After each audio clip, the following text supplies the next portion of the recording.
Então tá, pessoal, estamos iniciando então mais uma gravação do podcast Ciclo de Crescimento, esse que é um podcast desenvolvido pelo Nivo, onde eu, Richard, sempre apresento e recebo aqui com meu amigo Manduca, co-host do projeto. Manduca, seja muito bem-vindo novamente.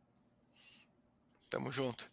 Bora lá, bora lá. E hoje, pessoal, mais uma vez aqui a gente tem a oportunidade de receber um cara sensacional aí, uma personalidade do mercado imobiliário, um cara que vem desenvolvendo um trabalho muito legal ali na região de São Paulo, com a sua imobiliária DF Casa, que é o Felipe Adalto. Felipe, seja muito bem-vindo no nosso podcast, meu amigo. Muito obrigado. Primeiramente, prazer estar aqui com vocês.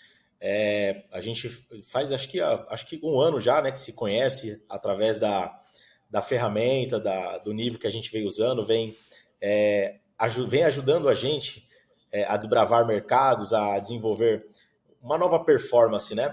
E aí estou muito feliz de estar aqui, poder compartilhar um pouquinho e vamos nessa. Bora lá, Felipe. E hoje, pessoal, bom, o Felipe já tem muita experiência com podcast, aí já tem o seu podcast há mais de 3 anos, recebeu muita gente. Eu, pessoalmente, estava comentando com ele que eu conheci ele através do podcast dele, através de um amigo nosso em comum, que é o Caio Dalpop, que a gente já teve aí o grande prazer aí de receber no nosso podcast, um grande amigo também. E, Felipe, sempre aqui no nosso podcast a gente inicia o nosso bate-papo pedindo pro empreendedor contar um pouquinho da sua jornada, como é que iniciou. Então, no teu caso aí, como é que tu chegou até a DF Casa, né? Como é que vocês consolidaram aí a imobiliária, como é que iniciou, se possível até como começou a tua jornada, né, de corretor imobiliário também. Eu acho que é muito legal aí a gente poder conectar esses pontos aí e trazer um pouquinho para o pessoal. Então, fica super à vontade, conta aí um pouquinho da tua história, na sequência a gente já vai aí batendo o nosso papo. Legal. Lembra aquele programa da cultura que tinha o Senta que lá vem história, né? O Rá-Tim-Bum, né? É o Rá-Tim-Bum. Cara, eu acho que antes de eu começar a falar um pouquinho dessa jornada de mercado imobiliário, acho que é válido falar um pouquinho da jornada empreendedora, né? Porque nada mais é o mercado imobiliário que ser um bom empreendedor, né? Porque o corretor de imóveis, a corretora, independente de onde ele está, debaixo do guarda-chuva que ele está, ele é uma empresa e se ele não se identificar como tal, ele não consegue ter uma boa performance, porque é muito sobre isso. Cara, aos meus 12 anos de idade, e não por questões financeiras, mas por questões de querer ter meu próprio dinheiro ali, querer fazer as coisas, eu fui vender pipoca no circo, velho. E ali foi o meu primeiro contato com esse mundo de vendas, com o mundo, com empreendedorismo, né? Com ganhar dinheiro com comissionamento. E isso, cara, me despertou várias coisas. Isso me trouxe um olhar de comunicação, um olhar de conexão com pessoas. E depois disso, eu tive algumas outras experiências, carregar mudança, tudo para poder ganhar dinheiro para o final de semana poder curtir ali com os amigos, né? Comprar roupa, enfim, aquelas coisas que a molecada gosta. Com 15 anos eu virei office boy, que é uma profissão que naquela época todo mundo ou era office boy ou era atendente de McDonald's, né? Não tinha muita Muita opção. muita opção. Antes de vir o telemarketing, né? Eu não fui da época do telemarketing. E aí, cara, eu entrei no escritório de contabilidade do meu irmão. Meu irmão mais velho é formado em ciências contábeis, tem um escritório de contabilidade. E meu irmão sempre foi meu grande espelho, né? Eu acho que todo mundo tem alguém aí que se espelha, né? Seja pai, mãe, irmão, algum conhecido muito próximo, que você fala, pô, essa pessoa aqui tem uma vida bacana, tem uma profissão bacana, eu me espelho e quero ser, né? E meu irmão também era bancário, cara. Então eu sempre tive dentro da minha cabeça que o meu sonho era ser gerente de banco. Eu nunca sonhei ser jogador de futebol, porque até meu pai me falava que não era para eu pensar nisso, porque eu não tinha muito futuro. Então já era uma coisa que eu tirava da cabeça.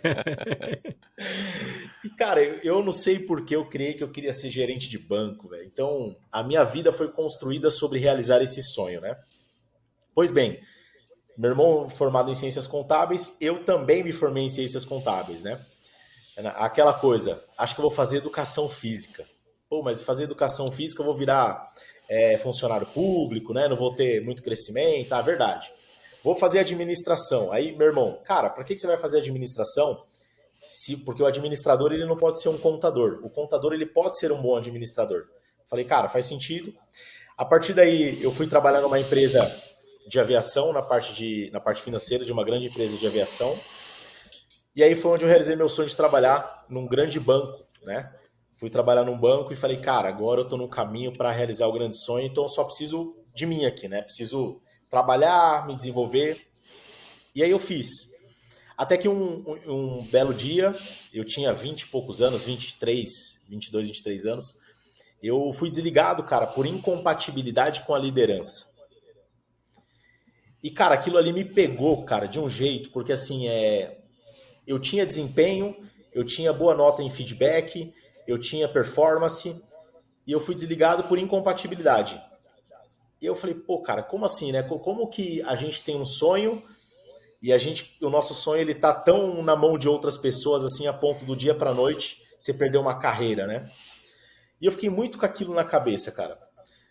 2 semanas depois que eu saí do banco, eu arrumei um emprego numa grande empresa de tecnologia, onde eu fiquei, acredito, um ano e pouco. E quando eu estava nessa empresa, meu irmão me liga e fala assim, Felipe, tem um negócio muito bom aí, que eu acho que é um negócio que dá para você ganhar um dinheirinho, que é trabalhar como corretor de imóveis, cara. Eu até brinco que eu sempre me espelhei no meu irmão, só que eu não esperava que ele seria corretor, né? E aí cara, tô fazendo nada. Eu sempre achei que o corretor de imóveis era a figura, quando eu tinha a fotografia de um corretor de imóveis, né?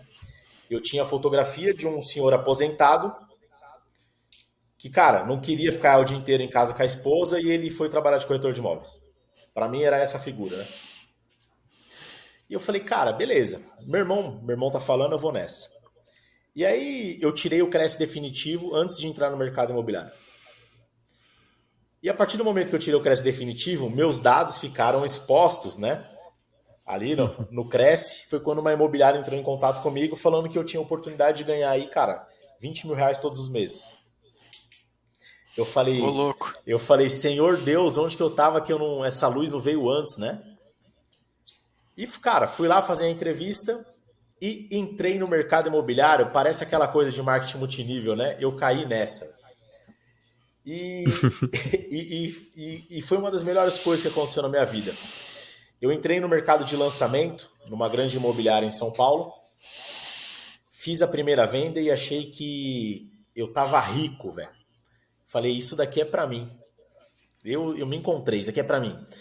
Fiquei 6 meses sem vender depois. E, cara, pedindo dinheiro emprestado pra todo mundo. E aí eu tive que dar uma virada de chave, porque eu gostei tanto do mercado imobiliário que eu não queria perder a oportunidade. Porque, olha só, cara, o que eu encontrei no mercado imobiliário foi o que eu tinha deixado de ter prazer no mundo corporativo. No mercado imobiliário, eu sabia que se eu tivesse muito resultado, era por conta do meu desempenho. E se eu não tivesse, também era. Então, eu enxerguei um mundo onde o meu crescimento ou não ia depender muito mais de mim. Eu não ia estar na mão de alguém do dia para a noite, sabe? Isso, cara, me deu um trauma. Eu falei, cara, eu só preciso me encontrar, eu só preciso saber o caminho das pedras. Porque se alguém consegue ter resultado nesse mercado, eu também consigo. Eu só estou no momento de entender assim, ó, como eu faço isso acontecer. E talvez eu só não estava no meio de pessoas que ou não sabiam o como também, às vezes tinham resultado, mas não sabiam como isso acontecer, ou essas pessoas não conseguiam me auxiliar. E eu falei, cara, eu não vou sair do mercado imobiliário, por mais desafiador que tá, mas eu vou procurar um novo ambiente. E aí foi onde eu vim trabalhar na região de Itaquera, saí um pouco do alto padrão, e aí eu vim trabalhar numa imobiliária de terceiros, onde eu comecei a me encontrar ali, e aí eu me desenvolvi muito, cara, na parte de captação de imóveis. Por quê? Eu entrei numa imobiliária onde tinha alguns corretores, acho que na época eram 25 corretores, e tinha os top 5 ali que os caras vendiam pra caramba, né, velho? E aí eu pensava assim, cara, eu vou entrar na briga com esses caras ou eu vou alimentar os leões? E aí eu identifiquei no mercado de captação uma oportunidade de fazer os corretores trabalharem para mim e fazer a imobiliária ser o apoio de fazer isso acontecer. Então eu entendi que tinha uma roda acontecendo se eu fizesse boas captações eu colocaria os corretores e a imobiliária para trabalhar para mim. E aí, dentro disso, eu comecei a ter muito resultado. Foi onde o meu sócio, que era um dos campeões de vendas, o Denis, me fez o convite para abrir a DF. E por que é DF, né? Eu recebo o currículo do Distrito Federal, o pessoal achando que é de Brasília, mas DF... mas DF é porque a gente é muito criativo e é Denis e Felipe, cara. Muito criativo isso. Denis e Felipe ia ser dupla sertaneja, então é melhor DF. Podia ser. Se fosse em Goiânia, já tava. E assim, ó, a única dúvida, eu confesso que assim, ó, se fosse hoje o nome não seria esse, a gente teria pensado num outro nome. A gente não muda o nome hoje porque a gente já tem um posicionamento onde as pessoas já falam a DF, sabe? Então é difícil, né? Mas se fosse hoje, a gente colocaria outro nome. Mas a única dúvida na época era se seria DF ou se seria FD. Então não mudaria muito, né? E DF ficaria mais fácil a linguagem, DF. E aí ele me convidou, eu topei o desafio e nasceu a DF Casa Imóveis. Mas quando nasceu a DF Casa Imóveis, a nossa ideia era ser uma imobiliária onde eu e o Denis fôssemos os únicos corretores, né? Só que o trabalho que a gente estava fazendo começou a chamar a atenção de alguns corretores e a galera começou a pedir para vir trabalhar com a gente. Veio 1, 2, 3, 4. Quando a gente viu, cara, já tinha 10 e a gente precisou tomar uma decisão. Vamos ser corretores ou vamos ser gestores de imobiliária e fazer isso crescer, fazer pessoas crescerem com a gente. E aí foi onde a gente colocou a cabeça para gestão e desenvolvimento e crescimento da imobiliária. E aí, hoje somos 3 unidades, somos mais de 50 corretores de vendas, somos 7 corretores de locação, somos uma equipe com time administrativo que compõe hoje quase 80 pessoas dentro da nossa estrutura. Fantástico, cara. Pô, fantástico, parabéns pela trajetória. E, Felipe, eu acho que tu pegou bem um ponto ali, cara, porque, de fato, né, é uma trajetória empreendedora, assim, né, a gente, até quando eu fiz o nome do podcast Ciclo de Crescimento, eu fiz pensando nisso, porque a ideia é justamente, né, entender, né, qual é o ciclo de crescimento de cada um, qual é o momento que cada um está vivendo, porque são ciclos, né? Ainda mais vendo no Brasil, a gente vive ciclo em cima de ciclo, né? Pelo menos a cada 4 anos a gente tem um ciclo diferente aí. Então, aqui no Brasil, e eu vejo que tá todo mundo, né, tentando galgar o seu próprio ciclo de crescimento, e eu acho que é isso que tu fez, e fantástico, cara. Muito parabéns aí pela história da DF Casa. Só uma curiosidade, que ano que foi a fundação da DF Casa? É novembro de 2023. De 2013. 2013. 12 anos de empresa. Vai fazer 12, 11 anos. Novembro agora faz 12. Fantástico, fantástico. E, Felipe, deixa eu fazer uma ponte. Eu vejo que tu tem na tua veia muito forte essa questão da capacitação, né, da educação também. Né? Eu vejo que tu trabalha isso muito bem, seja como influenciador, né, nas redes sociais que a gente estava comentando antes, seja através do teu curso também que tu faz, direcionado aí para o mercado imobiliário, para corretores, gestores de imobiliárias.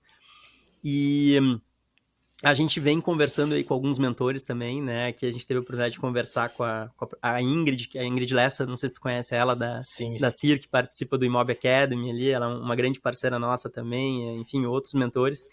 E a gente vem justamente tentando entender, assim, principalmente depois do advento da pandemia, que teve toda essa transformação muito rápida no mercado imobiliário, né?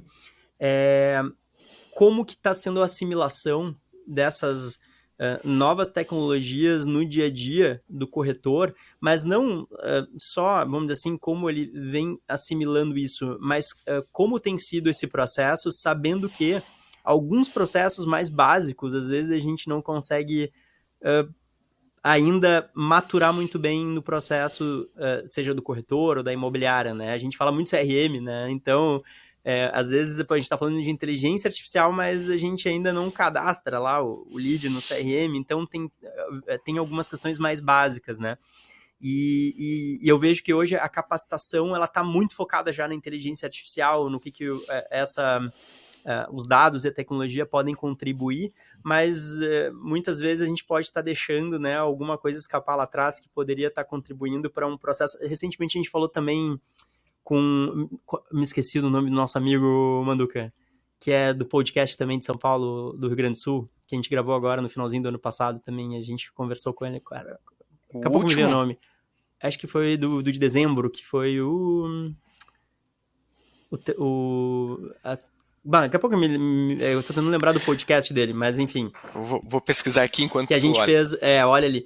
Mas enfim, a gente fez uma lembra. pergunta até parecida para ele, porque ele também tá nessa jornada, ele também botou imobiliária, sabe? Hoje ele tá focado na questão também de mentoria com inteligência artificial para corretores, né? Ele teve uma jornada legal também. O Jota. Tá, o Jota. Sim, ele é gaúcho, mas ele reside em São Paulo. Tá em São Paulo também. Tá em São Paulo. E até a gente fez uma pergunta um pouco parecida. Eu queria entender um pouco da tua visão, assim, qual é a tua visão? Qual é o momento, assim? Tu sente que tem um gap, às vezes, assim, e que isso dificulta um pouco? Ou tu acha que a inteligência artificial comeu todo esse processo e a gente já cuspiu lá na frente e agora é isso mesmo e a gente tem que aprender isso o mais rápido possível para poder assimilar esse novo mercado aí? Cara, vamos lá. Eu falei, inclusive, com o Jota, acho que faz um mês, que ele está desenvolvendo um trabalho de tecnologia. Ele me chamou para fazer um call para ele entender minha visão e tudo mais. Foi bem bacana. E assim, cara, algumas coisas que você falou aí que são importantes, né? A primeira é que o mercado imobiliário é feito de ciclos e o que parece que o ciclo do mercado imobiliário é o mesmo ciclo da Copa do Mundo, né? Porque sempre cai no mesmo ano. E aí, quando chegou a pandemia, a ADF, a gente sempre teve uma veia de inovação, buscando se antecipar, até entendendo um pouco mais o que as startups fazem. Por exemplo, e hoje isso é o básico do básico, mas há 5 anos atrás, ou até mais, a gente já usava a assinatura do contrato digital, né? Então, por exemplo, quando entrou a pandemia, isso não foi um problema e teve um monte de imobiliária que não conseguia. Então, a gente teve várias facilidades na pandemia por conta de a gente já olhar algumas inovações, né? Só que, cara, essa questão de inteligência artificial, eu confesso que a gente está implantando agora. E eu fui o cara que travou tudo isso de acontecer antes. Por quê? Exatamente pelo ponto que você falou de a gente não ter um mercado maduro para receber isso. Quando eu falo de inteligência artificial, por exemplo, para um pré-atendimento, e aí talvez isso vai virar um assunto muito polêmico, mas é o meu ponto de vista. Quando a gente tem uma inteligência artificial para pré-atendimento, eu estou pegando o problema que eu tinha no topo do funil e levando este problema somente para o meio do funil. Eu não estou resolvendo o problema do cliente. Eu estou me enganando numa etapa para levar o problema para outra. Onde eu acho que o tempo de atendimento é o único ponto importante num ótimo atendimento. Quando, na verdade, o tempo de atendimento ele não é mais importante do que o acolhimento e o entendimento do cliente. Não adianta eu atender ele rápido, sendo que eu não consigo entender e acolher ele para levar ele para o melhor caminho. Então eu vejo que a inteligência artificial, ela responde rápido, mas ela leva o cliente para ficar travado num outro ponto da jornada. Uhum. E, inclusive, hoje eu estava falando até sobre isso, né? Qual que é os pontos que você enxerga problemas com foco em locação e atendimento? Cara, o problema em atendimento de locação hoje não existe mão de obra para atender o número de leads que é gerado para o mercado de locação. Então, assim, o tempo de atendimento em locação é alto e sempre vai ser, porque o número de leads que entra é absurdamente altíssimo para a mão de obra que existe no mercado imobiliário. Entende? Então, quando eu falo de tecnologias, eu acho que assim, a gente precisa entender onde elas entram e se elas ajudam na jornada por inteiro, não num único ponto. Por exemplo, eu estou colocando um pré-atendimento onde vai me trazer mais lucratividade, ou eu estou colocando um pré-atendimento que vai me ajudar a atender e só vai me dar um custo. Eu fecho lá 50 locações por mês, coloquei um pré-atendimento onde eu continuo fazendo 50 locações por mês, eu só dou o primeiro pré-atendimento mais rápido. Cara, eu só estou tendo um custo maior. No final da conta no DRE, o meu custo só aumentou. Eu preciso olhar para ferramentas que no final do meu DRE, eu vou ter um lucro maior. Antes dessa solução, eu fazia 50, agora eu faço 60. Então, essa solução me trouxe mais lucratividade. Então, eu acho que o mercado se perde nisso. E algumas coisas que eu acho que a gente já vai ter e que é muito importante é quando a gente tiver o CRM alimentado por inteligência artificial, né? Quando eu sair de uma visita e falar assim, ó, CRM, acabei de sair aqui do imóvel da rua tal, o Richard gostou muito, porém a esposa achou o quintal pequeno e a gente marcou uma visita para o próximo sábado às 2 da tarde para achar outro imóvel. Pode me ajudar a achar um imóvel nessas características? E aí a inteligência artificial trabalhar para isso. Eu acho que já estamos bem próximos. Eu posso te afirmar que já existe, inclusive. Eu sei, a gente falou até com um amigo sobre isso esses dias, né? Ô Felipe, mas assim, bem polêmico a tua posição em relação à inteligência artificial, só mostra a tua autenticidade aí no modo que tu faz a tua gestão, né? E para trazer um tempero nesse assunto, né? Mas o que é mais importante, né? Porque assim, bom, vamos resolver vamos resolver o atendimento, mas nós temos uma variável muito maior do que a inteligência artificial, que é o próprio ser humano, que é o corretor que está na ponta, que está fazendo esse primeiro atendimento, que é essa conversão do lead para um atendimento qualificado, para uma qualificação, como tu bem coloca, né? Entender o cliente e fazer um atendimento trazendo todos os componentes, que é toda a carga de um relacionamento que se cria, né, que se constitui a partir de uma primeira abordagem.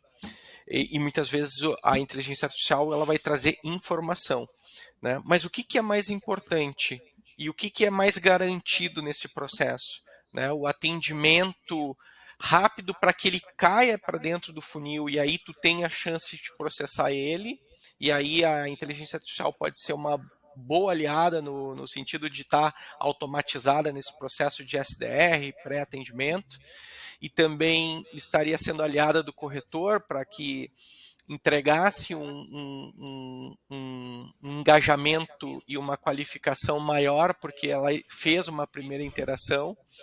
E aí, olhando para a produtividade, né, o que seria mais importante? Né?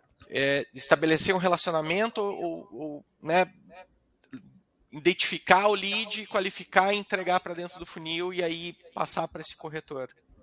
Cara, vamos lá. Gosto da polêmica.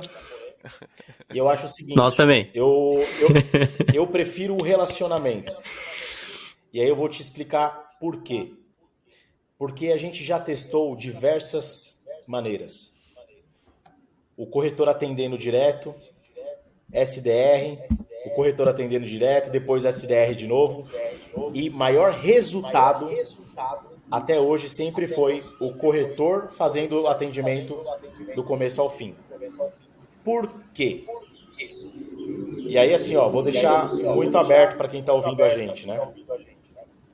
Identifique quantos % dos clientes entram no imóvel, gerando lead no imóvel, e alugam ou compram aquele imóvel. O percentual é baixíssimo. A maioria dos leads, eles entram por um imóvel e compram outro. Isso só acontece porque existe um relacionamento e uma análise de necessidades do ser humano. Quando a gente tem a inteligência artificial, ela agenda a visita dentro daquilo ou faz uma busca dentro do site com algo parecido com o que o cliente buscou, mas não tem um entendimento do relacionamento. Ô Felipe, só para a gente poder, para a gente não perder o ponto, tá? Mas vamos entender o seguinte, tá? Eu vou fazer aqui o advogado diabo, tá? Tu tá falando com dois caras que implantam IA aqui. tá no lugar certo. Vamos imaginar o seguinte contexto, tá? Se nós temos um primeiro atendimento de inteligência artificial, correto? Sim. E nós temos um portfólio muito, muito abrangente, né? Eu tive desde 30 mil a 5 mil imóveis dentro do portfólio. Mas vamos imaginar que contexto de 30 mil imóveis, né? Que é muito. O cliente diz o seguinte: eu quero uma casa com piscina, com borda infinita e ladrilhos azuis. Eu quero que tu me apresente corretor. Ele não sabe que ele está falando com uma IA ainda, ou não importa, mas ele pede isso. Quem consegue entregar primeiro essa informação? A IA. A IA, né? Então, assim, quando a gente fala em não Depende. em customizar, Depende. quando a gente fala em customizar o atendimento, aí vem um ponto importante a gente entender da produtividade, porque às vezes nós ser humanos somos, e o tempo de resposta em relação à velocidade da resposta da IA e a nossa, né?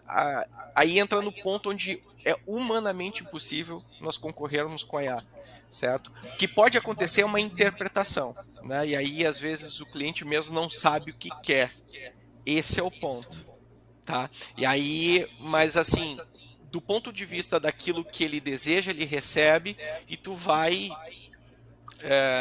qualificando aquele atendimento baseado em informação. Mas falta relacionamento. Em algum momento se joga isso pro corretor para que ele estabeleça esse relacionamento, porque, cara, tem que visitar o imóvel. Isso é um ponto indissociável numa venda, né? Principalmente quando a gente fala venda de terceiros, né? E aí entra a habilidade de cada corretor, mas só trazendo contexto para poder dar continuidade nos teus argumentos. Vamos fazer algumas perguntas para a gente, meio provocativas, para a gente entender contextos, né? Aí ela vai trabalhar em cima de informações, que essas informações são trazidas pelos corretores que vão a campo achar esses imóveis, né? Então quem tem a informação antes é o corretor. A velocidade da entrega da informação a IA tem mais rápido. Uhum. Só que aí tem algo que é muito importante.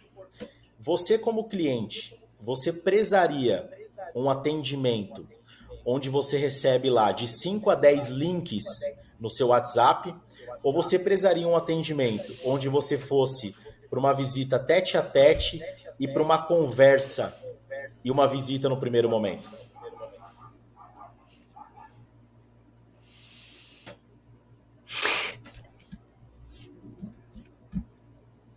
Que silêncio. É uma questão de curadoria, então. Porque assim, ó, o que a IA vai fazer? Ela vai mandar muito link para o cliente. A que ponto isso... e aí eu não estou afirmando nada, só são indagações, né? A que ponto isso vira agilidade e a que ponto isso vira um pé no saco para o cara que está recebendo? Uhum. Uhum. O ponto ali é também, talvez o ponto, vamos ver se eu interpretei bem, seria uma questão de valor na cadeia. Por exemplo, assim, talvez o custo da tecnologia ainda esteja muito alto para o que ela se propõe nesse momento, vamos dizer assim. Mas se ela, vamos dizer assim, dependendo se ela, ou aí teria duas opções, ou ela pega a cadeia de ponta a ponta, que é o que tu comentou, né? Ele vai resolver de ponta a ponta, vai chegar num nível de maturidade da IA que, de fato, ela consegue fazer tudo, até ligar e simular que é uma pessoa e fazer esse tete-a-tete, que eu acho que vai... Não sei quanto vai demorar para fazer isso, talvez não muito, mas, enfim, pode ser que demore ainda, né?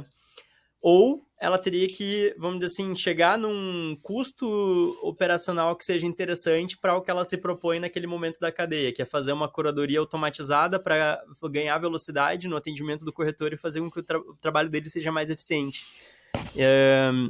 De qualquer forma, eu acho que a gente concorda que a pessoa ela é importante no meio do processo ainda, né? Tu vai ter que ter alguém no meio do processo. Muito. Né? Eu entendo. O Elon Musk falou um negócio muito interessante, cara, quase que um segredo revelado, assim, né?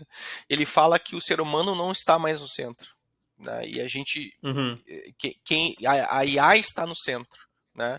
Então, quando ele fala isso, cara, tem várias interpretações, né? Tem várias preocupantes, inclusive. Inclusive são bem preocupantes. Ainda mais vindo dele, né? Né? Pelo todo o poder que ele tem e tudo que ele já enxergou lá na frente, né? Mas quando a gente olha para um outro lado, do ponto de vista de que a IA está fazendo todo o trabalho que a gente não garante, e o trabalho chato e burocrático, vamos dizer assim, se a gente projetar isso para o atendimento, é os links enviados para o cliente, é toda aquela informação, mas é aquela informação sem a negligência que nós sofremos, porque, Felipe, nós estamos ainda numa média em que o corretor lá, se a gente for ver as pesquisas do Zap, por exemplo, de tempo de resposta e de não resposta, são percentuais mais altos do que resposta. Sim. Então, assim, a gente vive uma realidade onde o cliente, e aí se a gente tirar a IA e botar o cliente no centro, né, não está sendo atendido. E aí quando Tem até um dado que, só complementando, eu não, acho que foi o André da Terrace que trouxe, se eu não me engano, que, se eu não me engano, até me chamou a atenção na época, mais de 60% dos negócios de locação são fechados diretamente entre o locatário e o proprietário. Não passa, às vezes... 60% do mercado de locação 60%. Não está nas imobiliárias. Não está nas imobiliárias, né? Então, tamanho desse mercado, né? Aí entram outras questões também, né? Porque a imobiliária até o marco quinto andar, os departamentos de locações, eles eram antigos, defasados, quase com... Né, eu enxergava... Né, em 2016, eu acho, 17 que eles entraram, né, ainda tinha o fax lá no setor de locação, né, teia de aranha e muita falta de empatia com o cliente. Até que chegou o quinto andar e acelerou todo o processo de melhorias que já deveriam estar implementadas nesses setores, no setor de locação. Né? Então, por que eu nem vejo que que a locação direta ela está ligada a uma falta de atendimento. Ela está ligada a uma burocracia, principalmente na questão de análise de crédito e garantia do locatário, que também era estabelecida, ou seja, tu criava o problema para vender uma solução. Né? As locações elas tinham essa prerrogativa, né? Elas criavam uma série de restrições para que vendendo uma pseudo-segurança para o proprietário, para que ela coexistisse no processo. Né? E aí entrou a quinto andar e disse assim, cara, eu acho que a gente falta de informação, tudo, né? E a gente garante tudo e manda bala aí, assina o contrato, vai morar, né? E a gente resolve o resto. Né? Então resolveu uma dor assim de um mercado inteiro. E aí entra a questão que o Felipe estava falando ali, que é a demanda, e aí eu acho, Felipe, que a questão ali na alocação é demanda versus oferta. Eu acho que falta é oferta.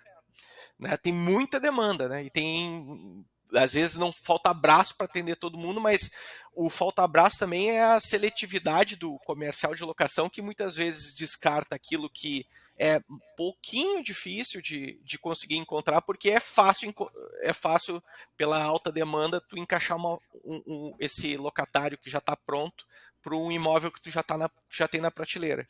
O problema é que na locação, diferente nas vendas, a gente tem um número de ofertas muito menor que a demanda, né? E muito específico em relação ao que o locatário procura. Né? Então tem esses pontos aí que são desafiadores nas locações. Mas voltando ali para a inteligência artificial, né, a questão toda é produtividade. Né? Como que a gente consegue garantir o atendimento do cliente? Né? A gente não consegue garantir relacionamento com IA. Né?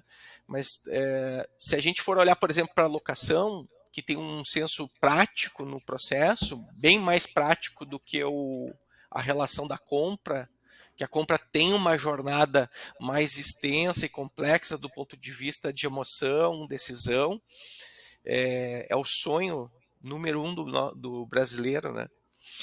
Eu vejo que nas locações ela é bem mais prática no sentido operacional, né?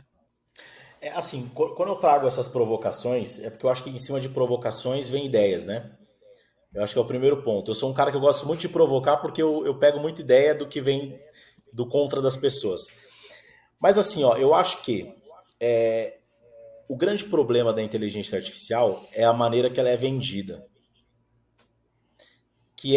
que ela não é a solução de todos os problemas. A inteligência artificial ela vai ficar muito barata, porque vai vir muitas soluções de inteligência artificial e aí vai ser preço. O que eu digo é que, tipo assim, se a imobiliária tem como diferencial competitivo a IA, ela não tem diferencial competitivo. Porque qualquer imobiliária pode ter. Sim. Então, assim, o que a gente precisa analisar dentro desse contexto? Cara, tem imobiliária que tem taxa de conversão muito alta em visita. E que a inteligência artificial, ela não vai agregar tanto em desempenho. Mas tem imobiliária que não consegue converter visita. E que a inteligência artificial vai ser muito boa. Então, eu acho que a gente precisa olhar um pouquinho caso a caso. E aí o retrato falar, de cada equipe, né? Voltar a falar com vocês daqui uns 2 meses e dar uma outra opinião sobre isso. Porque eu estou testando a IA agora. Até o momento, cara, não mudou nada para mim.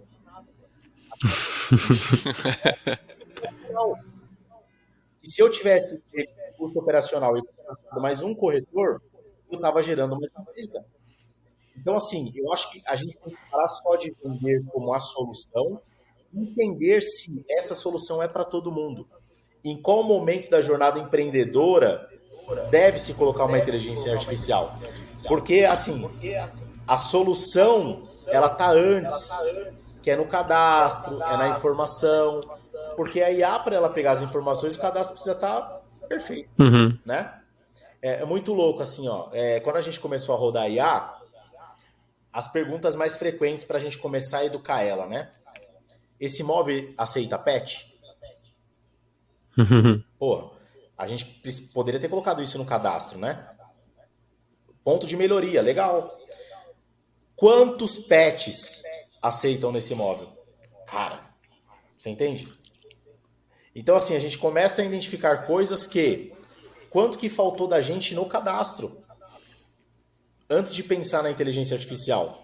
Eu acho que a IA, ela justamente, volta ao que eu estava falando no início, né? Ela fez as pessoas entenderem para que serve o CRM.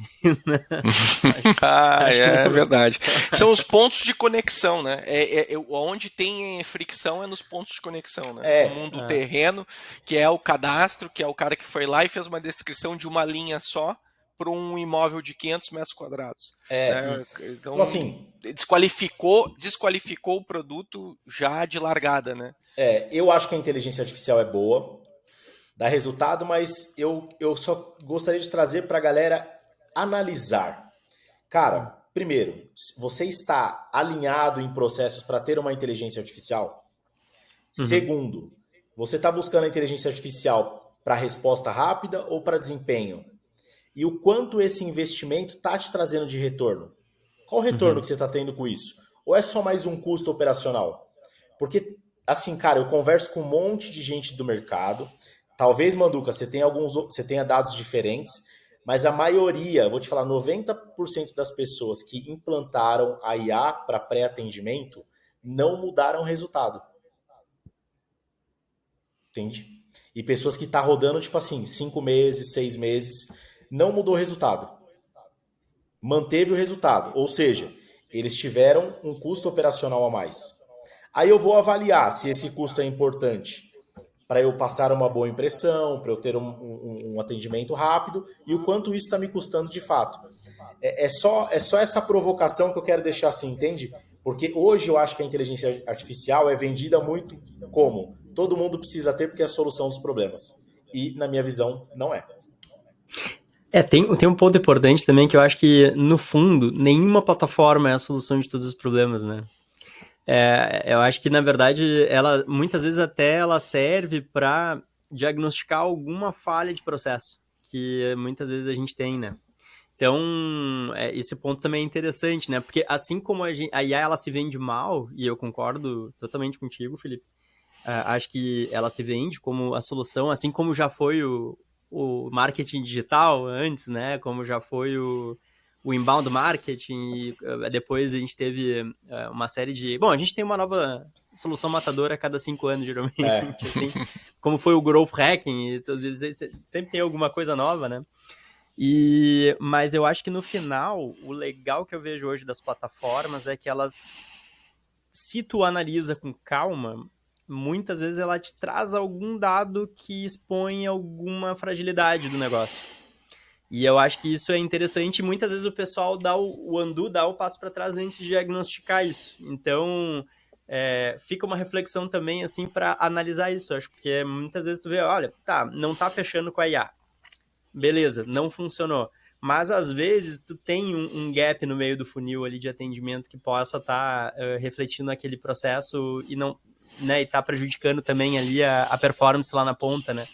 Então, acho que no final, essas tecnologias, elas servem mais, muitas vezes, assim, para diagnosticar esses processos, que muitas vezes a gente não tem, porque no Brasil a gente empreende muito na raça, né?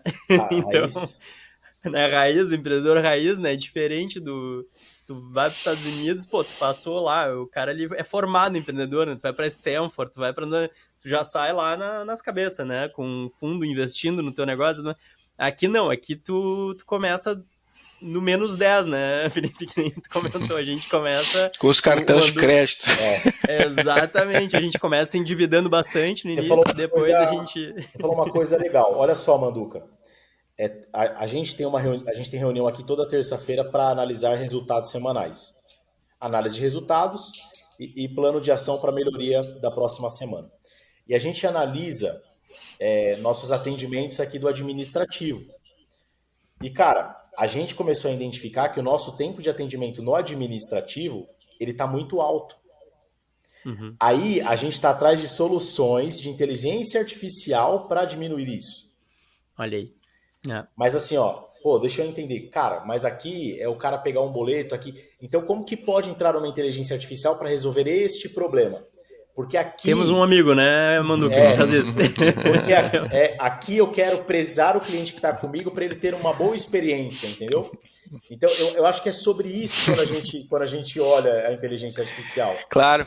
Eu vejo que a tua busca hoje é encontrar otimizar, né? Então, assim, vamos imaginar que tu tivesse um time de SDR, né? Antes do atendimento principal, né? E aí tu introduz a IA e tu tira aquela variável, porque a gente sabe que o SDR, pelo custo que ele gera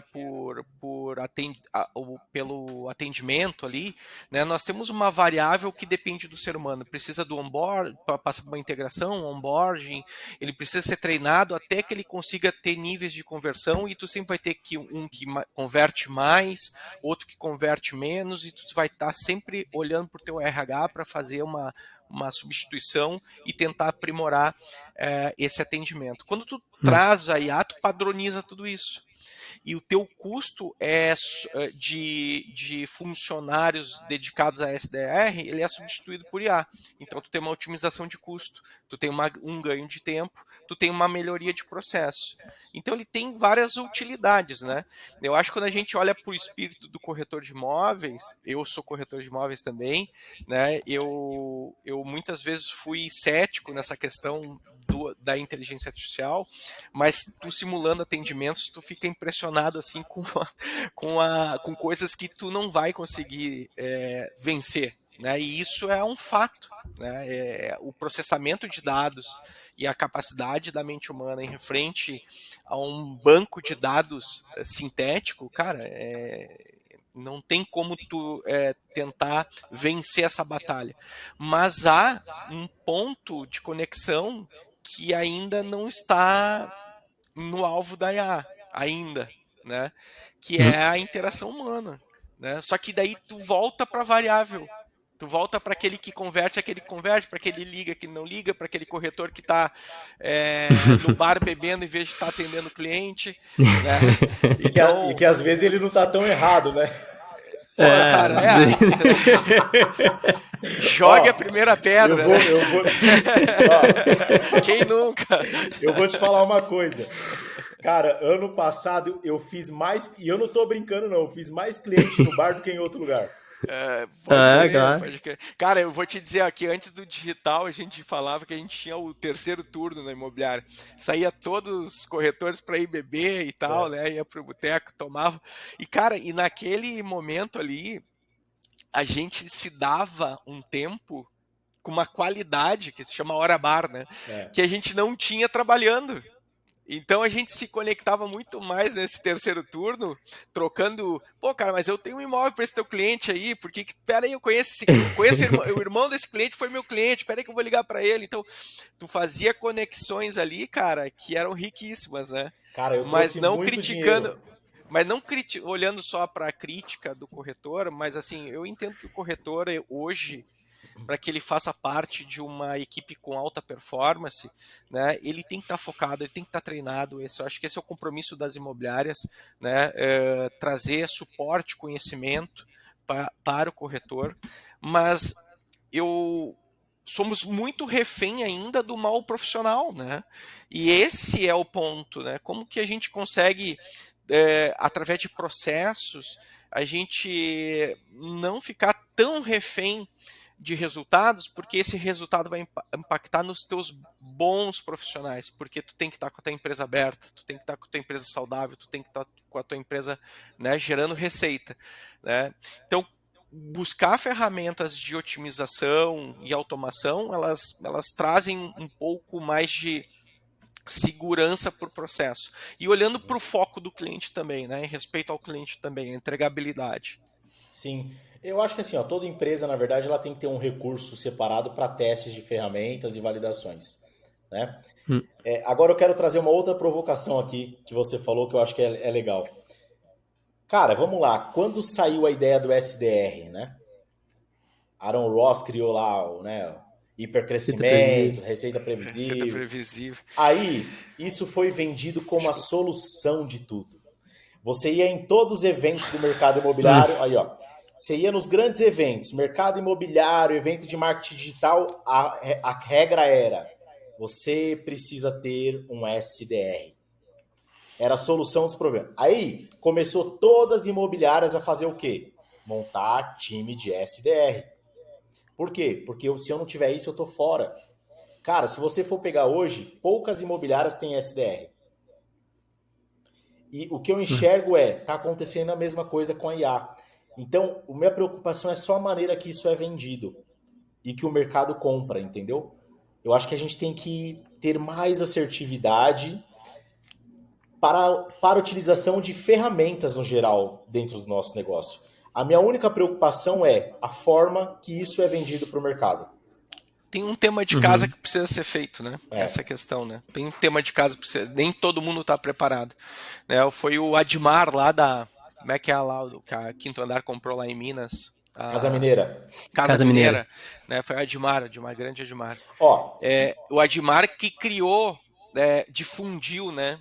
A gente viu, ele criou a Secretaria de Vendas e fez uma indústria, né, de pré-atendimento e isso expandiu para o Brasil inteiro, né?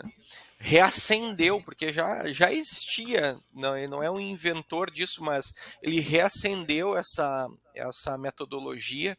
Muitos compraram sem avaliar o momento das suas empresas, e aí tu tem toda a razão quando a gente está olhando para a inteligência artificial também, porque tu está esperando um milagre, não vai ser, né? E aí tem uma questão de maturação, né? Tu tem que estar preparado para isso. Cara, eu ouvi certo dia numa palestra, acho que foi do Flávio Augusto, que a gente tem que... E ele fez um storytelling muito interessante, que ele contou a história da mãe dele, que era pobre, passou por desafio, mas ele chegou aonde? Olha o que minha mãe foi para eu me tornar o que eu sou. E aí ele trouxe uma analogia que a gente precisa olhar o nosso negócio de fora para dentro, né? E muitas vezes a gente só está olhando dentro. E cara, eu fiquei com isso na minha cabeça e até hoje eu tenho muito isso e eu gosto de olhar o meu negócio de fora. Olha só, aqui ao lado da unidade de Itaquera tem uma imobiliária que o cara deve ser o Cresce número 3. De Sampa, hein? O cara, e eu não tô menosprezando não, mas assim, ele é um cara das antigas, onde o único anúncio dele é placa na rua. Esse cara, ele fica na frente da imobiliária tomando café e fumando, onde ele aborda os clientes na rua. E na frente da imobiliária dele tem um monte de plaquinha de impressora antiga com anúncio de imóvel. E cara, todo santo dia que eu passava lá, tinha pessoas de mais idade paradas olhando os imóveis. Isso é engraçado, né? Nos Estados Unidos é assim ainda, né? Cara, Tu vai, tem lugares que tu vai, que é hypado de tecnologia e os caras ainda fazem esse formato também, né? E funciona, né? e eu falei, cara, olha que louco, velho. A gente preocupado com canal de comunicação digital, com não sei o que lá, e o cara chamando a atenção de um público pela placa. E aí a gente colocou essas plaquinhas em uma das nossas unidades e tem muita procura. Então, É uma assim, vitrine, né? tem coisas que a gente precisa olhar não só pro hype do mercado. A gente precisa olhar para o nosso negócio, às vezes, um pouco de fora, velho. E entender pequenas soluções que podem ser grandes transformações. Tu tem toda a razão nisso aí. Eu trago com algo que eu falo frequentemente para os corretores, que eles precisam controlar a ansiedade deles em relação ao que eles olham no Instagram, nas redes sociais. Tu não precisa ser essa estrela do Instagram para ser um corretor de imóveis. Porque todos ficam extremamente ansiosos e frustrados, desejando algo que não são ou que não tem vocação para ser, né? E na real, cara, como eu tive a oportunidade de viver essas duas eras ao mesmo e estar vivo entre as duas, graças a Deus, né? Eu digo com toda a certeza que tu não precisa ser um cara de digital, de marketing digital para tu conseguir ter sucesso na corretagem. Pelo contrário, às vezes o que mais falta hoje é o relacionamento. Eu tinha um presidente que falava assim que é apertar a mão, olho no olho, né? Apertar a mão, que é isso que importa, né? Até uma semana atrás eu estava falando com os nossos gerentes aqui, dizendo assim, cara, o objetivo maior da captação é tu conhecer o imóvel. Hoje a gente não conhece o imóvel, hoje a gente busca no LX, baixa todas as fotos, faz o cadastro e tu é o dono e se sente no direito de receber sobre aquele agenciamento, correto? Só que tu não conheceu o imóvel, tu não ouviu a voz do proprietário, porque tu falou com ele no WhatsApp, ele te mandou matrícula, te mandou álbum de foto por lá, e tu não conheceu o proprietário, tu não escutou a voz dele. E cara, eu trabalhei numa época como gerente numa parte central de Porto Alegre que se chama bairro Menino Deus, onde fica o polo jurídico e administrativo da cidade. Então tinha juiz, tinha aposentado, era uma parte de maior densidade demográfica da cidade e antiga. Então, cara, era um monte de coroa para cima e para baixo e objetivamente eu me sentia como trabalho realizado, como missão cumprida, quando eu estava dentro de um apartamento com uma senhora tomando chá ou café com ela, né? E ali, ó, 1, 2 horas já com as matrículas na mão, sabe? Explicando para ela com a caneta na mão para ela assinar a autorização de venda, né? E não tinha nada de digital nesse relacionamento. E hoje tudo que a gente prega, tudo que a gente deseja diariamente junto com os nossos corretores é que eles façam exatamente o que não está no digital.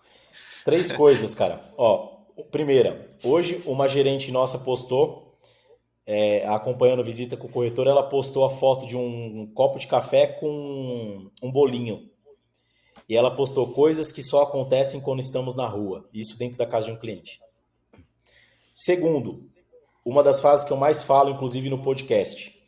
O mercado imobiliário, cara, ele é feito pelos anônimos. A maioria das pessoas que movimentam o mercado imobiliário não estão em redes sociais. Terceiro e mais importante, cuidado com o que você vê na internet. Porque o carro de ovo tá todo dia na rua vendendo ovo pra caramba e ninguém posta comendo ovo frito. Então, não se iluda, não tente ser o que as pessoas postam, porque muitas vezes não é nem realidade. Então, cara, faz o arroz com feijão, se importa com o seu, porque assim, ó, as pessoas entram no mercado imobiliário por uma coisa. Vocês sabem qual que é? Ganhar dinheiro. Não vale dinheiro. É dinheiro. Cara, ninguém entra no mercado imobiliário se não for por dinheiro. Ah, eu amo o mercado imobiliário. Ah, ama que você que tá há 10 anos. Aí beleza, você fez sua vida.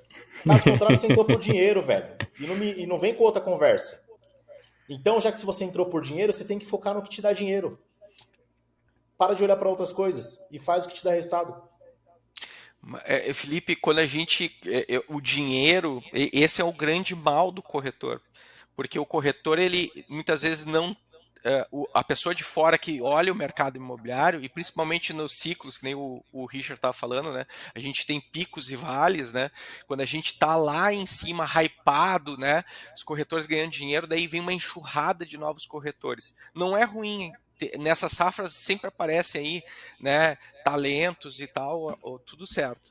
Mas muitos vêm por ganância de encontrar na corretagem uma forma fácil de se ganhar dinheiro. E na verdade a corretagem é muito mais do que isso. Em qualquer coisa que tu faça na vida, se tu só faz por dinheiro, cara, tu é oco por dentro. Porque se fosse movidos apenas por dinheiro, todo mundo era rico. Nós não somos movidos por dinheiro. Nós somos movidos por propósito, que é um composto que dentro disso aí também tem dinheiro, né? Ou consequência do nosso propósito é nos trazer dinheiro. Né, porque a gente faz bem algo, né? E a questão é, eu faço bem, por que eu faço bem algo? Ah, porque eu faço bem porque, cara, a minha missão de vida é transformar pessoas, por exemplo, né? Seja ele dentro da empresa, na imobiliária, quando eu pego um corretor que chega de ônibus e sai de carro, como famílias que se conectam, tanto no momento que ela está vendendo, quanto no momento que ela está comprando e a gente faz esse match. Né? Se a gente não olhar para isso, cara, a gente fica oco por dentro. É superficial demais. Então, esse é um ponto que a gente tem que ensinar para as forças de venda, para que eles entendam que não é só isso. Né? Tem muito mais por trás. Né?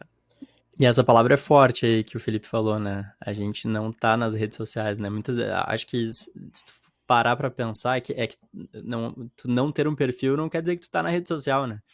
Tu ter um perfil, então acho que de fato, ainda mais hoje em dia, assim, acho que realmente a grande maioria das pessoas não tá vivendo esse mundo paralelo, né? Ele tá na realidade e acho que quem se der conta disso e investir em relacionamento, vai despontar aí, né? E, Felipe, não quero tomar muito mais teu tempo, sei que tu tem compromisso, mas no final, cara, a gente sempre faz um quiz.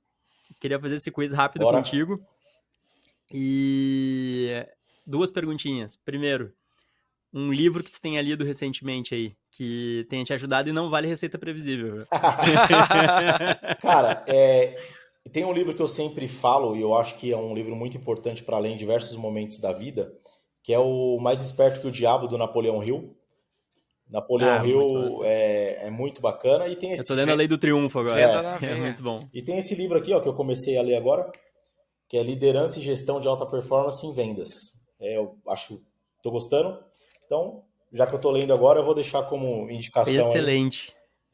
Eu acho que é isso, cara. Esses livros acho que fazem muito sentido. Maravilha. E a segunda pergunta é uma ferramenta indispensável no teu dia a dia, hoje em dia, e eu já sei que tu não vai falar o ChatGPT, né? Ó, eu não vou falar o ChatGPT, porque assim, eu comecei... Se eu te falar que eu comecei a usar o ChatGPT em setembro, né? Pô, tu é resistência, cara. Legal. Cara, olha lá onde é que tu tá na curva de adoção lá. Mas cara, eu sou... resistência da essência. Sabe, não, mas às vezes eu sou a resistência até demais e eu sei que eu sou, mas eu tô melhorando. Porque assim, cara, eu dou palestra em vários lugares, né, cara? E hoje eu vejo até gente montando palestra em ChatGPT. É complicado, velho. Aí eu tenho as moral de, no mesmo evento, fazer uma palestra só com o flip chart, sabe? Tipo... Tá garantindo a autenticidade, da tua autenticidade. Porque, cara, quando eu falo assim pro corretor, cara, ouve quem tá no jogo, velho. Porque ChatGPT, ele vai te ajudar, mas é o que a gente falou aqui, cara. O cara vai pegar lá, o cara tem uma boa comunicação, ele monta uma palestra no ChatGPT, ele vai te engolir e você vai achar que aquilo é a solução, entendeu? Então não vou falar ChatGPT. Eu acho que... Pode falar se quiser, não tem problema. Mas... Eu acho que, na verdade, a maior ferramenta é a comunicação, cara. Tu foi autêntico, tu foi o cara mais autêntico até agora. Porque a comunicação, ela leva a gente muito longe. Você saber se comunicar te abre portas, te traz boas parcerias, te traz bons relacionamentos, te traz muitas coisas saudáveis e te transforma num profissional muito bem quisto, te transforma num profissional interessante e não interessado. Olha aí, excelente, cara. Excelente. Felipe, foi um prazer te receber aqui, cara. Eu acho que foi até uma surpresa, né? Acho que pintou um tema aí no meio do bate-papo aí, que é relacionamento, né? A IA vou deixar, mas o relacionamento, acho que é o tag aí de toda essa conversa. Ponto-chave. E sensacional, muito bom, assim, surpreendente. Não tão surpreendente, porque eu sei que tem um cara brilhante, mas, cara... Tem mais conteúdo muito aí, legal. cara, com certeza, aí para mais um episódio, com certeza. Vai ter que voltar, né? Hoje a gente tinha horário ali, mas vamos ter que fazer uma parte 2 aí dessa gravação aí. Bora, já quero deixar... queria te agradecer já de antemão. Quero deixar o convite para vocês virem gravar o meu também, quando estiverem em São Paulo. Opa, a gente vai ir, hein? Não convida que a gente vai. Cara. Bacana, hein? Bora. E, cara, queria te agradecer demais e obrigado pelo teu tempo, tua disponibilidade. E vou passar aí para as considerações finais de vocês aí, começando por ti, Manduca, e na sequência a gente já encerra contigo aí, Felipe. Cara, dizer que é sempre uma honra fazer parte desse podcast do meu amigo Richard aqui, né? Ele abriu portas para conhecer pessoas brilhantes, como tu bem colocou agora, assim como o Felipe se apresentou aqui com um conteúdo super interessante. Espero que a gente possa conversar outros momentos a partir de agora, a gente se conecta e dizer que o tema é apaixonante, né? Quando a gente fala do mundo dos negócios, falando propriamente de imobiliário, eu estou respirando assim, né, 24 horas por dia. Eu trabalho há 25 anos no mercado e estou cada vez mais intenso no processo, né, olhando o corretor de imóveis, como a gente se preocupa com ele, os benefícios que a gente precisa entregar e como que a gente contextualiza nesse mundo instável, né, e imprevisível a nossa relação corretor e imobiliária, né? E aqui o podcast é uma forma de vocalizar para o universo, para que outras pessoas que estão buscando respostas no mercado encontrem aqui também conosco e possam colaborar também. Show. Bom, quero agradecer e, na verdade, parabenizar, porque eu acho que quem se preocupa em levar conteúdo para o mercado imobiliário tem a minha admiração já de cara. Então, parabéns por vocês fazerem isso. Parabéns pelo trabalho aí com a ferramenta que Richard, você traz para o mercado e que é muito importante para quem sabe utilizar, né, e para quem usa. E, cara, os amantes da IA para pré-atendimento, não fiquem chateados comigo. Entendam... Cara, tu pode receber umas ameaças aí a partir de agora. Mas os haters. Mas se as pessoas entenderam a linguagem, elas vão ter um pouco mais de análise sobre a inteligência e vão entender um pouco mais se é o momento, se não é, e como analisar para ter mais perspectivas, não só do que escutam, mas do que realmente precisa ser feito. Então, acho que não precisa ficar chateado comigo, não. Não ficarão. Felipe, uma ótima noite, cara. Muito obrigado novamente, Manduca, e até a próxima, pessoal. Valeu. Valeu.